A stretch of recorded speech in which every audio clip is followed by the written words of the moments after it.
Alright guys, today we're going to finish up this big white oak that we cut up the other day. It's that hollow white oak. It's what we got left of it. We had somebody that ordered since then. I told you I'd update you on what the price would be, and they're paying $600 for the rest of this wood. It's a little lower than I thought it was going to be, but it's green. I was thinking I was going to dry it and it might be a little more. Still, $850 total for a tree that was blown over dead is what we're going to be able to get from these two logs that we've cut up over the last few videos. This log is pretty unique. It has some limbs coming out the top, so it's going to probably have some crotch wood in it that's got some good character on the end. So watch this video until the end and I'll show you what this character looks like on the end of this log.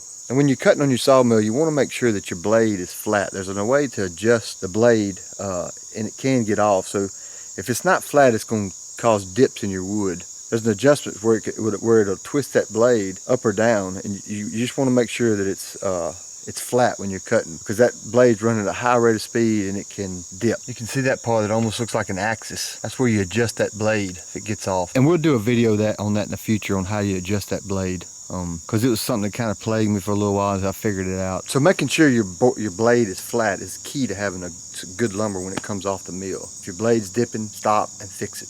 Fix the mill. Something's wrong. Either get a new blade, which the problem's going to be most of the time, or there needs to be some adjustments. Your manual for your book will have all that, how to do all that in there. But a sawmill is not something where you can just open it out of the box and never read the instructions. You have to read the instructions or you can mess some stuff up.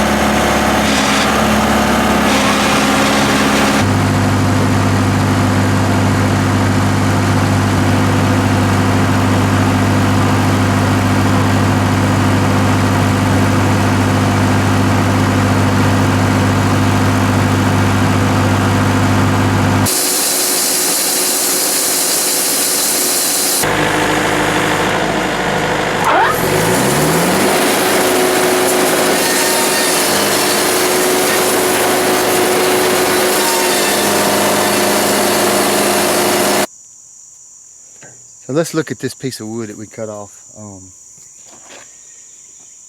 I mean, you could use this as a charcuterie board or maybe even a cutting board, but with a live edge. But you can, I mean, look at the grain.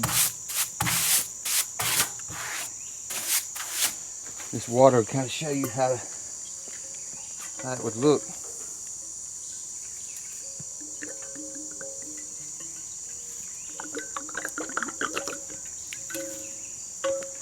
I mean, that's some pretty grain on that white oak.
Look how nice that stuff is.